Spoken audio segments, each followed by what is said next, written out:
설교를 하는 방법이 여러 가지가 있습니다. 일반적으로 설교는 제목이나 주제를 따라서 하게 되는 경우가 많습니다. 설교자가 평상시 개인적으로 성경을 읽어 나가다가 어떤 특별한 본문에서 떠오르는 감동이 있거나 또는 교훈이 있을 때 이제 그것을 주제로 삼아서 설교를 하게 되는 거죠. 또는 문득문득 떠오르는 어떤 테마나 주제가 있을 때 그 주제를 중심으로 이제 거꾸로 성경을 찾아 들어가죠. 그래서 그런 성경을 찾아가면서 설교를 하게 됩니다. 자, 그것을 가리켜서 우리는 이제 주제 설교라 또는 제목 설교라 그렇게 말합니다. 그런데 다 그런 것은 물론 아니지만 이 주제 설교나 제목 설교는 본문에 충실하지 못하게 되기가 쉽습니다. 말 그대로 떠오른 교훈에 맞춰서 또는 어떤 주제를 중심으로 해서 전개를 해 나가기 때문에 본문의 의도나 또는 본문 본래의 뜻에 충실하기가 쉽지 않은 것이죠. 그래서 강해 설교를 하는 것입니다. 특별한 주제를 정하지 않고 또 제목도 정하지 않고 그냥 본문을 해석하고 주석하고 역사적인 배경을 설명하고 또 거기에 맞춰서 본문의 뜻을 풀어내는 그러니까 오로지 본문에 충실한 설교, 그것이 강해 설교입니다. 우리 교회 수요 성서 연구 시간에 하고 있는 소외 본문 연구 같은 것이 바로 강해 설교라 할 수 있습니다. 그런데 주일 이 시간에 주로 제가 하는 이 설교는 사실은 좀 애매한 설교입니다.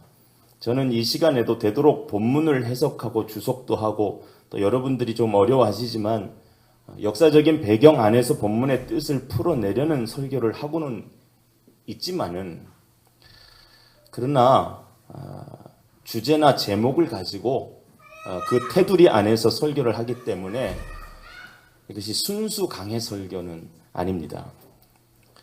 제가 주일 이 시간에 하는 설교를 굳이 이름을 붙이자고 하면 주제적 강해 설교라고 할 수 있겠습니다. 그러니까 주제 설교와 강해 설교가 섞인 설교인데, 근데 이제 주일 이 시간에는 그 중에 주제 설교 쪽에 조금 치우치는 그런 경향의 설교라고 할 수 있을 것입니다. 근데 저는 사실 할 수 있는 대로 이 본문에 충실한 강해 설교를 하기를 원합니다. 좀 많이 딱딱하고 재미없는 설교일 수 있지만은 또 어떤 분들에게는 많이 어려울 수도 있겠지만은 하나님의 뜻을 보다 정확하게 드러내기 위해서는 강해 설교를 해야 합니다. 그래서 주일 이 시간도 제가 강해 설교를 해야 되겠다 하는 생각을 참 오래전부터 해왔습니다.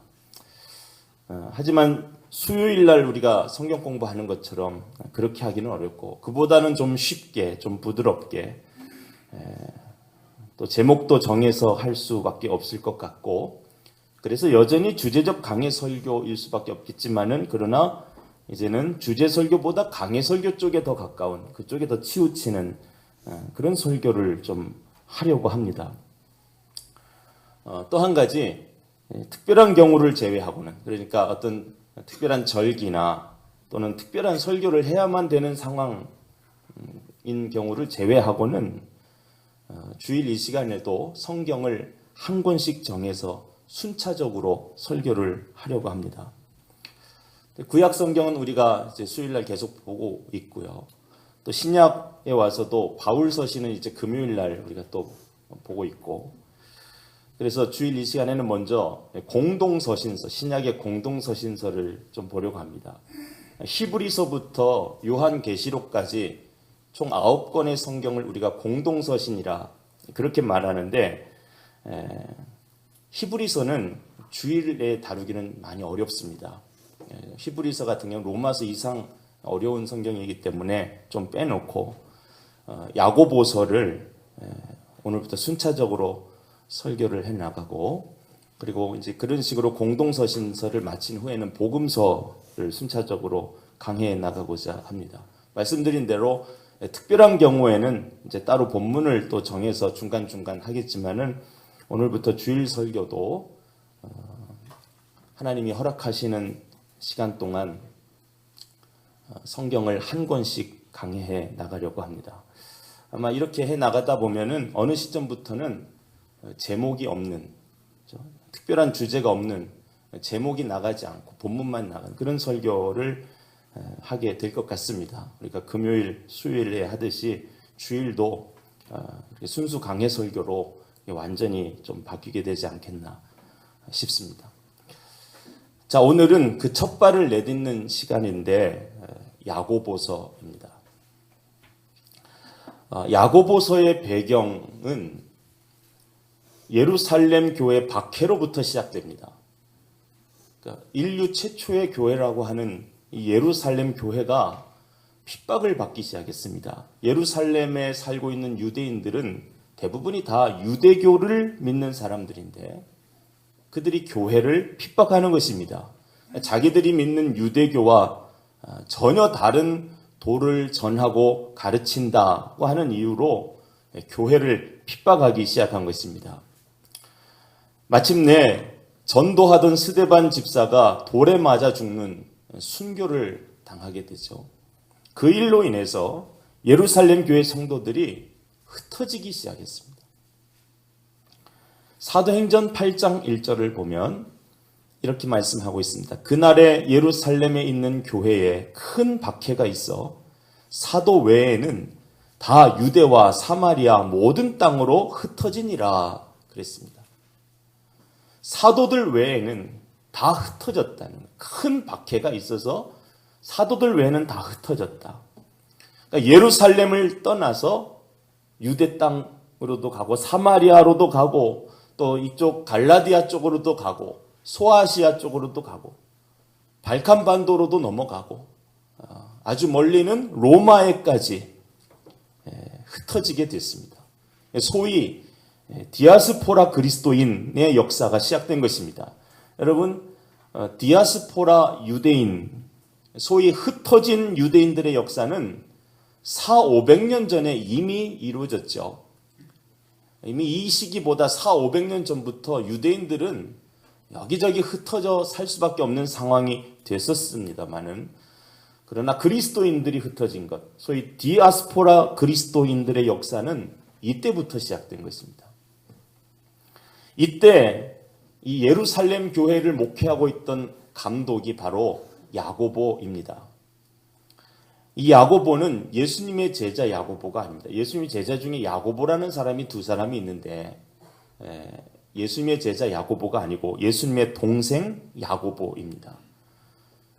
자기 형인 예수를 그리스도로 인정하거나 믿지 못하던 이 동생 야고보가 예수님이 죽임을 당하고 그리고 부활하신 것을 다 목도한 이후에 성령을 받고 그리고 예수님을 그리스도로 믿게 됐습니다. 그리고 여러 사도들과 더불어 그 그리스도의 십자가의 사랑을 증거하는 삶을 살게 됐고 결국 그는 예루살렘 교회의 초대 감독이 될 만큼 정말 성실하고 충실한 그리스도의 종으로 그렇게 살게 되었던 것입니다. 이 야고보가 핍박 때문에 전 세계 각지로 흩어진 이 성도들에게 편지를 보낸 것이 바로 야고보서입니다. 그러니까 1장 1절에 보세요. 1장 1절에 보면 하나님과 주 예수 그리스도의 종 야고보는 흩어져 있는 12지파에게 문안하노라 그랬죠. 그렇죠? 자, 먼저 야고보는 자기 자신을 누구라고 소개하느냐? 그리스도의 종이라 그렇게 소개합니다. 이제는 예수님의 동생으로서의 야고보가 아니라 그리스도 되시는 예수님의 종이라고 자기 스스로를 그렇게 부르고 있는 것이죠. 이제는 예수님의 종이 된 야고보, 예수님의 종이 된 이 야고보는 흩어져 있는 12지파에게 문안한다 그랬습니다. 흩어져 있는 사람들이에요. 흩어져 있는 사람들. 디아스포라죠. 자, 여러분 기억하셔야 돼요. 중요한 것은 이것입니다. 이들이 왜 흩어졌느냐요. 그냥 흩어져 있는 자들에게 편지한다 그랬는데 왜 흩어졌어요? 핍박 때문에 흩어졌다는 사실. 그러니까 우리가 지금 야고보서를 읽을 때 반드시 기억해야 될 것이 있는데 바로 이것입니다. 야고보서는 핍박 때문에 흩어져 있는 자들에게 보낸 편지 라는 사실을 항상 염두에 두고 야고보서를 읽으셔야 돼요. 흩어진 사람들에게 보낸 편지인데 이들이 사업 때문에 흩어졌느냐? 아니요. 그냥 어디 부동산 때문에 이사하느라고 흩어졌느냐? 아니요. 학교 좋은 학군 때문에 흩어졌느냐? 그렇지 않습니다. 이들이 흩어진 이유는 핍박 때문에 흩어졌다. 핍박 때문에 흩어져 있는 성도들에게 편지를 보낸 것이라는 사실을 늘 기억하고 읽으셔야 돼요. 자, 우리가 지금 이런 역사적인 배경을 알고 야고보서를 펼쳐보면, 모르고 펼쳐보면 잘 이해가 안 될 수 있겠지만 이런 역사적인 배경을 알고 펼쳐보면 여러분, 야고보가 처음 다루는 주제가 뭡니까? 우리가 아까 본문을 읽어봐서 아시겠지만 지금 야고보가 야고보서에 처음 다루는 주제가 뭐죠? 시험에 대한 말씀이죠.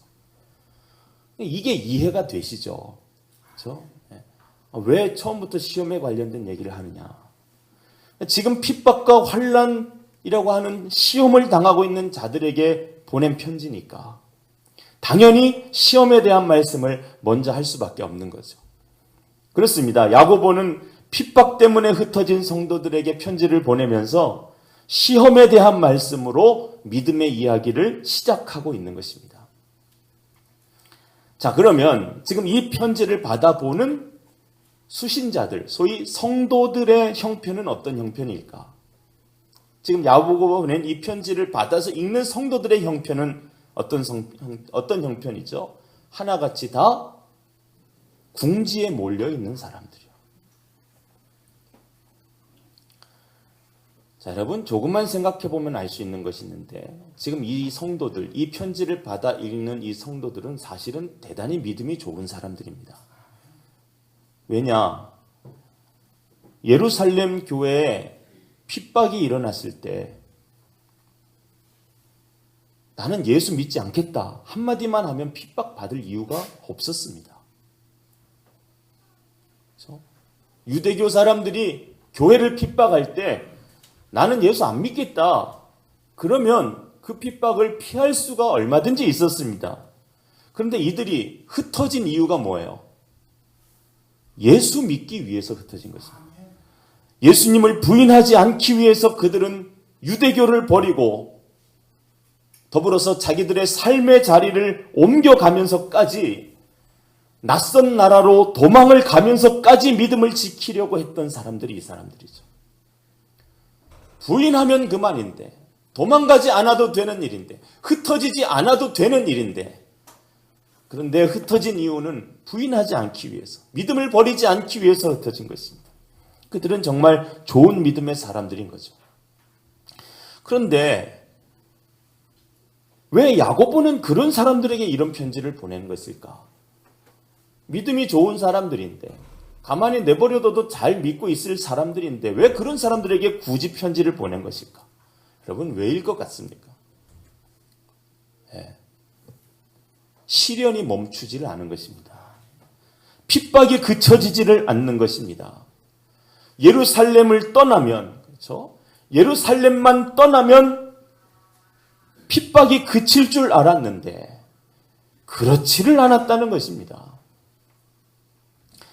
가는 곳마다 예루살렘을 떠나서 유대 땅을 가도 사마리아 땅을 가도 갈라디아를 가도 소아시아를 가도 발칸바도를 가도 심지어는 로마를 가도 가는 곳마다 이미 전 세계에 흩어져 있는 유대인들이 있었다 그랬죠. 400~500년 전부터 전 세계에 흩어져 있던 디아스포라 유대인들, 그들은 가는 곳마다 유대교를 만들어 놓고 그 유대교를 중심으로 자리를 잡고 있었고, 그러므로 디아스포라 그리스도인들이 가는 곳마다 예루살렘과 똑같은 형편이었던 것이죠. 그들을 여전히 박해하는 것입니다. 무서운 핍박과 박해가 그곳에서도 그칠 줄을 몰랐던 것입니다. 그렇게 되니까 이 거듭되는 고난 앞에서 고난을 피해서 이사까지 갔는데, 예수 안 버리고 예수 믿으려고 이사까지 갔는데도 그 고난이 멈추지를 않으니까 이제 믿음을 포기하려고 하는 자들이 속출을 하는 것입니다. 차라리 고향 예루살렘에서 고난을 당하는 게 낫지, 이 낯선 곳까지 와서 믿음 지키겠다고 떠나온 이 먼 나라에서 고난을 당하는 일, 핍박을 당하는 일은 이건 너무나도 서럽고 고통스럽고 괴로운 일이 아닐 수 없는 것입니다. 그러므로 이런 소식을 접하게 된 예루살렘 교회 감독인 야고보가 그들에게 강력하게 도전하는 편지를 보내지 않을 수 없었던 것입니다. 이것이 야고보서를 쓰게 된 동기입니다. 자, 야고보가 그들에게 뭐라고 도전하느냐? 2절을 보시죠. 내 형제들아, 너희가 여러 가지 시험을 당하거든 온전히 기쁘게 여기라. 이는 너희 믿음의 시련이 인내를 만들어내는 줄 너희가 알미라. 인내를 온전히 이루라. 이는 너희로 온전하고 구비하여 조금도 부족함이 없게 하려 함이라. 여러분 한번 보세요. 야고보는 이 엄청난 시련 앞에 놓여져 있는 이 성도들에게 어설픈 위로의 말을 건네지 않습니다. 얼마나 힘드냐. 우리 같으면 그런 말 한마디 할 만하잖아요. 거기까지 가서 얼마나 힘드냐고. 얼마나 고생이 많냐고. 얼마나 고통스럽냐고. 그저 도닥거려주는 그런 위로의 말, 참 그거 하기 쉬운데 야고보는 그런 말을 하지 않아요. 또 야고보는 막연한 희망 고문도 하지 않습니다. 조금만 참아라. 조금 있으면 좋아질 거야. 조금만 견뎌라. 조금 있으면 상황이 달라질 거야. 좋은 일이 있을 거야. 뭐 그런 말로 지금 이 엄청난 시련 앞에 놓여있는 성도들을 어설프게 위로하려고 하지 않았습니다. 야고보는 어떻게 했습니까? 강력한 믿음의 도전을 했습니다. 시험을 당하면 기쁘게 여겨라. 이 시험은 너희를 유익하게 만드는 것이라. 어떤 유익이 있느냐? 너희를 온전하게 만드는 유익이 있다. 왜냐? 시험은, 환난은 우리가 인내를 경험할 수 있는 기회이기 때문이라 하는 것입니다. 여러분, 환난이 없고 시험이 없으면 인내라는 걸 해보고 싶어도 그럴 기회가 없어요. 환난 없고 시험 없으면 무조건 좋겠다 싶지만 환난이 없고 시험이 없으면 인내라는 걸 해볼 기회가 없어요. 그런 기회가 없었던 사람들은 여러분 온전한 사람으로 자라나지 못합니다.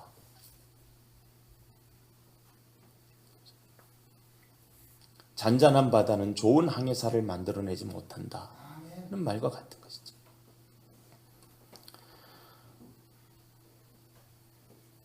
예전에 아주 열악한 환경에서 자란 세대들은 온전한 사람으로 살았습니다.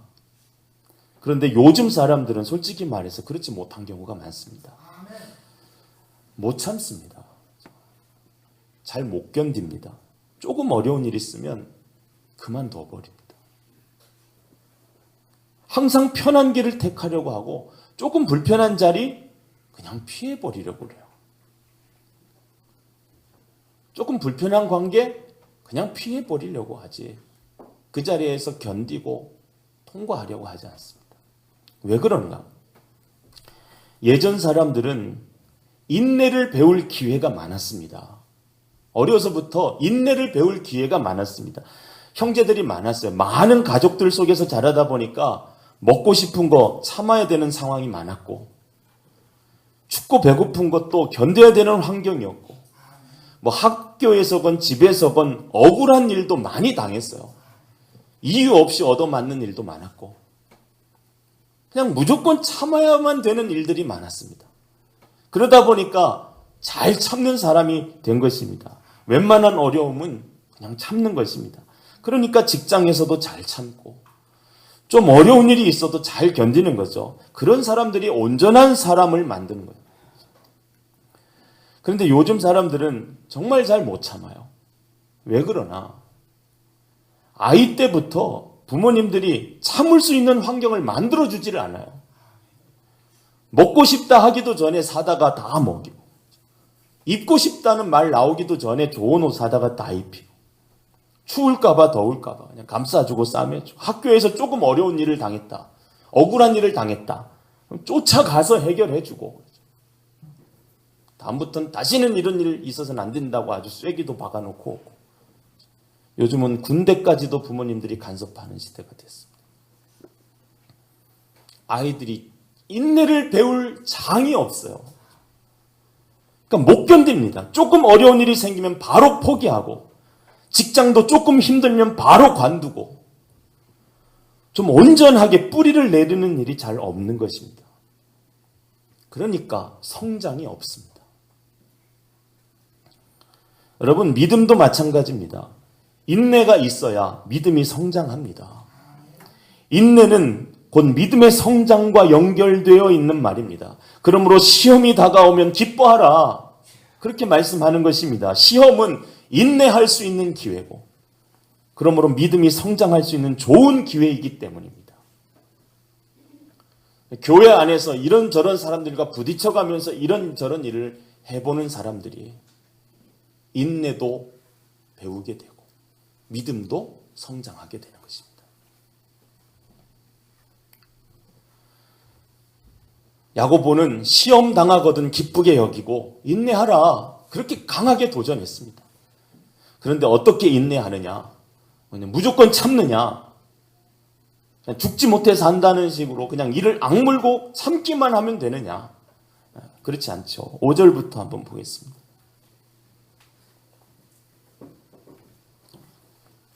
5절부터 보면, 너희 중에 누구든지 지혜가 부족하거든 모든 사람에게 후히 주시고 꾸짖지 아니하시는 하나님께 구하라. 그리하면 주시리라. 오직 믿음으로 구하고 조금도 의심하지 말라. 의심하는 자는 마치 바람에 밀려 요동하는 바다 물결 같으니 이런 사람은 무엇이든지 주께 얻기를 생각하지 말라. 두 마음을 품어 모든 일에 정함이 없는 자로다. 자, 여러분, 이런 말씀 때문에 성경을 순차적으로 강해해 나가는 설교가 필요한 것입니다. 그냥 우리가 뭐 주제 설교나 제목 설교를 할 경우에 만약에 지금 이런 부분만 본문으로 딱 떼어내면 이 본문 가지고 엉뚱한 설교하기 쉽습니다. 그냥 앞뒤 문맥 보지도 않고 이 부분만 보면은 어때요? 요것만 지금 딱 떼내면 지혜가 부족하면 하나님께 구해서 많은 걸 얻어라. 그게 돼요. 돈이 좀 생겼는데 어딘가에 투자를 해야 되겠어. 지혜가 필요하죠. 돈을 투자하려면 요즘 금리가 바닥이니까 은행은 안 되겠고, 땅을 사야 되나? 주식을 해야 되나? 뭘 해야 되지? 지혜가 부족하다. 그렇지? 야고보서 말씀에 지혜가 부족하면 하나님께 구하라고 했지. 하나님은 지혜 없다고 꾸짖지 않으신다고 했지.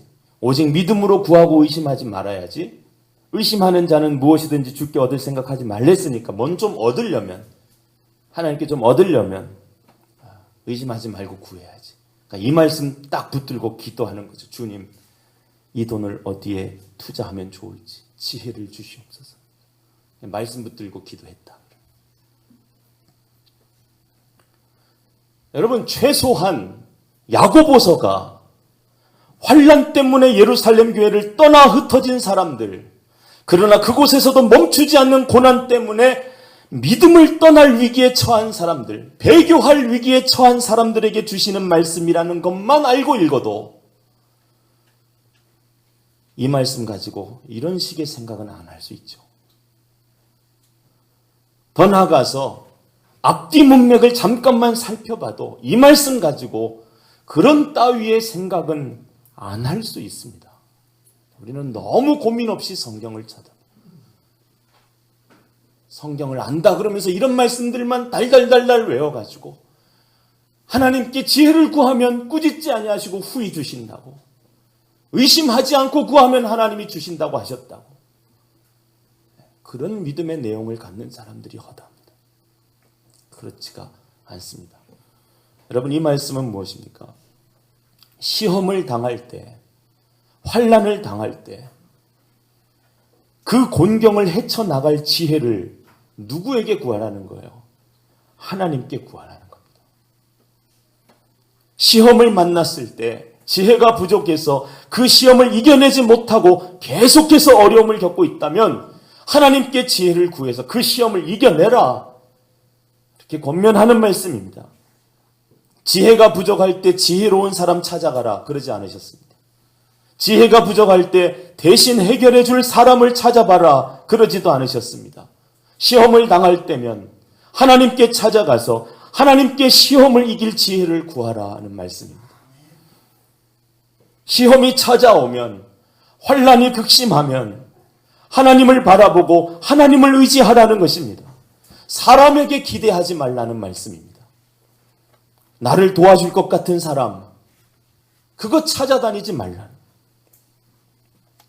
오늘 새벽 기도회 시간에 봤던 말씀이 이사야서 30장 15절 이하의 말씀인데 이런 말씀이었습니다. 주 여호와 이스라엘의 거룩하신 이가 이같이 말씀하시되 너희가 돌이켜 조용히 있어야 구원을 얻을 것이요 잠잠하고 신뢰하여야 힘을 얻을 것이거늘 너희가 원하지 아니하고 이르기를 아니라 우리가 말 타고 도망하리라 하였으므로 너희가 도망할 것이요 또 이르기를 우리가 빠른 짐승을 타리라 하였으므로 너희를 쫓는 자들이 빠르리라 그랬습니다. 조용히 있어야 구원을 얻을 것이요 잠잠하고 신뢰하여야 힘을 얻을 것이라. 이게 무슨 말씀입니까? 수선 떨지 말라는 거예요. 요동하지 말라는 거예요. 우리가 말 타고 도망가겠다고, 더 빠른 짐승을 타고 도망가야 된다고 그러지 말라는 것입니다. 말 타고 도망가겠다. 이 말이 무슨 말이냐 하면 애굽을 의지한다는 표현이에요. 하나님은 예전부터 그렇게 말씀하셨어요. 말을 얻기 위하여 애굽으로 내려가지 말라. 그렇게 경고하셨는데 말 타고 도망가야 된다고 부산을 떠는 것은 그것은 애굽을 의지하겠다고, 애굽이 우리에게 도움이 될 것이라고, 애굽에게 찾아가서 우리를 좀 도와달라고 그러는 장면을 묘사한 것입니다. 그러면 구원은 없다는 것입니다. 힘을 얻지 못한다는 것입니다. 그것은 두 마음을 품은 것이고 그것은 마치 바람에 밀려 요동하는 바닷물결 같은 것이라고 야고보는 말씀하고 있는 것입니다. 이런 사람은 무엇이든지 죽게 얻기를 기대하지 말라. 우리는 어찌해야 합니까?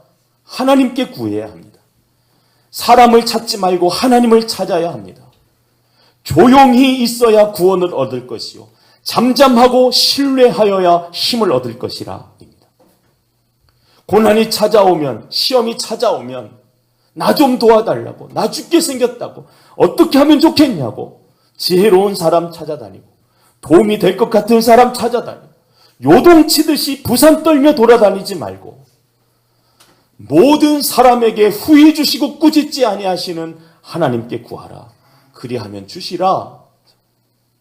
하나님께서 주시리라.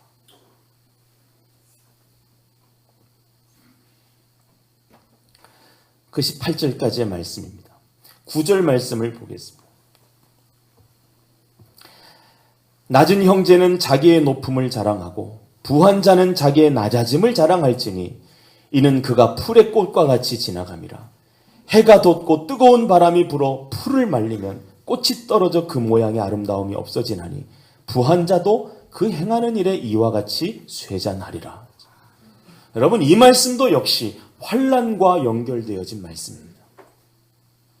오늘날에도 그래요. 오늘날에도 예수를 믿는다는 것은 많은 부분에 있어서, 적지 않은 부분에 있어서 아주 막강한 손해를 감수해야만 되는 일입니다. 예수 믿는다는 것은 그런 것입니다. 손해를 감수하셔야 됩니다. 하나님의 말씀대로, 하나님이 하라고 하시는 대로 살면 손해 안 볼 방법이 없습니다. 하나님의 방법은 손해보는 방법입니다. 이 당시에는 더 말할 것도 없습니다. 예수를 믿으면 유대 공동체에서 쫓겨나는, 추방되는 것입니다. 유대 공동체에서 추방된다는 것은 재산이 몰수된다는 것을 말합니다. 재산을 다 뺏기는 것입니다. 맞아 죽지 않는 것만으로도 다행으로 여겨야 될 만큼 거의 거짓 신사가 되는 것을 의미하는 것입니다. 유대 공동체에서 추방당한다는 것은 그런 것입니다. 자, 이런 일들이 오늘날에도 있습니다. 우리 교회가 기도하면서 선교하고 있는 이 파키스탄 같은 경우, 파키스탄은 모슬렘 국가죠. 인구가 약 1억 명 정도 되는데 그 중에 기독교인이 300만 명밖에 되지 않습니다. 이유가 뭐냐? 이 파키스탄은 대외적으로는 기독교인들을 인정합니다. 그러나 내부적으로는 기독교인들을 탄압하는 국가입니다. 어떻게 탄압하느냐? 신분증에 종교를 표시하게 되어 있습니다.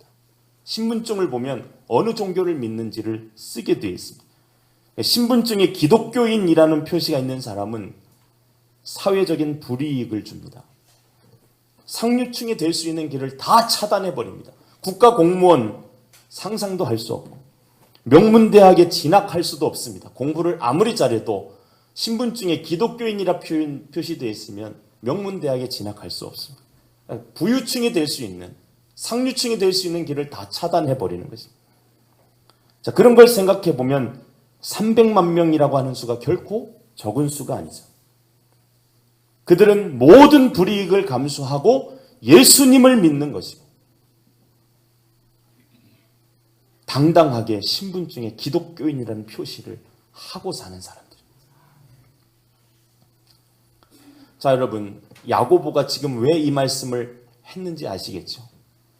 부라고 하는 것, 세상의 모든 사람들이 쫓아가는 그 부라고 하는 것은 풀의 꽃과 같이 지나가는 것이라.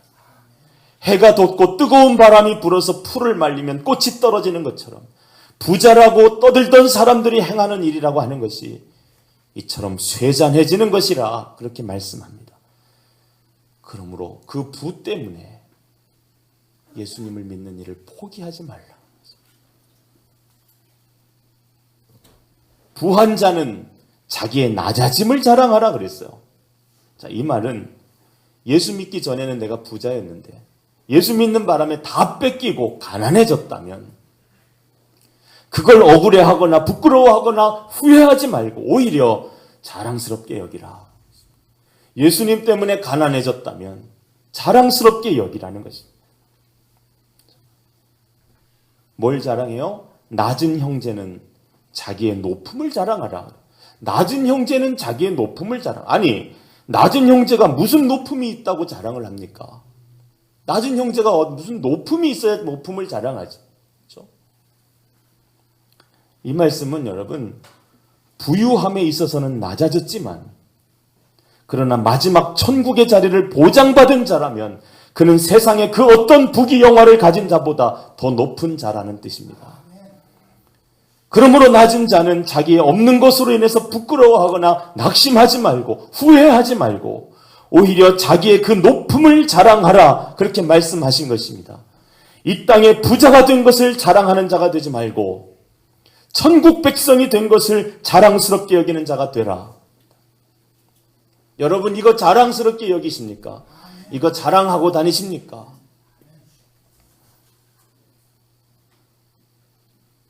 (60평) 아파트에 사는 것은 자랑스러워하면서 천국 백성이 된 것은 오히려 숨기려고 하는 것이 우리들 아닙니까? 하나님께서는 예레미야 9장에 이렇게 말씀하셨습니다. 지혜로운 자는 그의 지혜를 자랑하지 말라. 용사는 그의 용맹을 자랑하지 말라. 부자는 그의 부함을 자랑하지 말라. 자랑하는 자는 이것으로 자랑할지니 곧 명철하여 나를 아는 것과 나 여호와는 사랑과 정의와 공의를 땅에 행하는 자인 줄 깨닫는 것이라. 나는 이 일을 기뻐하노라. 우리의 자랑은 오직 하나님을 아는 것과 예수 그리스도를 믿음으로 구원에 이른다는 사실, 내가 그 구원에 참여하고 있다는 사실, 이제 몇 년, 몇십 년 후엔 나는 천국에 이르게 된다는 사실, 그것만이 우리의 자랑입니다. 자, 이것을 기억하고 참으라는 것입니다. 이것을 기억하고 참으라. 그래서 야고보서 1장 12절 뭐라고 말씀합니까? 오늘 말씀의 결론에 해당되는 말씀입니다. 시험을 참는 자는 복이 있나니 이는 시련을 견디어낸 자가 주께서 자기를 사랑하는 자들에게 약속하신 생명의 면류관을 얻을 것이기 때문이라. 아멘. 여러분, 우리가 시험이 올 때 믿음이 성장할 수 있는 기회로 여기고 오히려 기쁘게 여길 줄 아는 수준에까지 자라나기를 축복합니다. 시험은 인내의 기회고 그것은 곧 믿음이 성장할 수 있는, 우리가 온전해지고 구비하여 조금도 부족함이 없는 자로 성장할 수 있는 기회인 것입니다. 시험이 다가오면 그런 좋은 기회로 생각하고 참으십시오. 참되 그냥 무조건 참는 것이 아니라 우리에게 지혜를 주시되 후히 주시고 꾸짖지 아니하시는 주님을 의지하고 이 땅에서 손해보는 것만 바라보지 마시고 천국의 놀라운 영광을 좀 바라보면서 우리의 높음을, 이 땅의 육신의 낮음이 아니라 천국을 소유한 자로서의 우리의 높음을 자랑스럽게 여길 줄 아는 온전한 믿음의 사람들이 다 되시기를 주님의 이름으로 축원합니다. 네, 말씀 기억하면서 기도하겠습니다.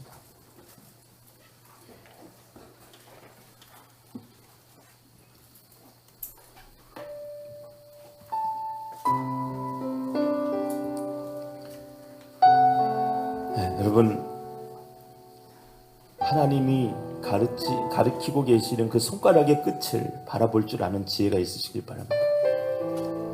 하나님은 천국을 향하여 손을 드시고 우리가 그곳을 바라보라고 그렇게 계속해서 가르치고 계시는데 우리는 자꾸만 고개를 땅에 숙이고 땅의 것을 얻기 위해서 시간을 허비하고 인생을 낭비하고 있지는 않습니까? 나는 그렇게 살면서도 천국은 얼마든지 갈 수 있게 된 존재라고, 나는 지옥 가기는 다 틀렸다고, 나는 이미 천국은 확보했다고, 그래서 이제는 좀 땅의 것을 추구하다 가겠다. 큰 착각입니다. 성경을 정확하게 보실 수 있기를 바랍니다. 하나님이 어떤 마음을 원하시는지, 어떤 믿음을 원하시는지. 우리가 물론 일부러 가난해지거나 일부러 망할 일은 없습니다. 그러나 어디에 치우치고 어디에 초점을 두고 어디에 목적을 두고 사느냐 하는 것은 대단히 중요한 일입니다. 필요에 따라 하나님이 우리를 부하게도 하실 것이고 필요에 따라 하나님 우리를 가난하게도 하실 것입니다. 그것은 아무래도 상관없는 자가 되어야 합니다. 목을 매시면 안 됩니다. 삶의 무게를 거기에 두시면 안 된단 말입니다. 하나님은 그걸 보시기 때문입니다. 그런 부분은 하나님께 맡기시고 주어지는 시간에 성실하게 일하시는 것으로 끝내시고 여러분의 관심과 초점과 삶의 무게는 하늘에 두셔야 합니다. 예수 그리스도를 알아보셔야 됩니다. 그러면 그 어떤 시험도 그 어떤 시련도 우리는 넉넉하게 아무렇지도 않게 이겨나갈 수 있을 것입니다. 오늘 기도하십시다. 하나님.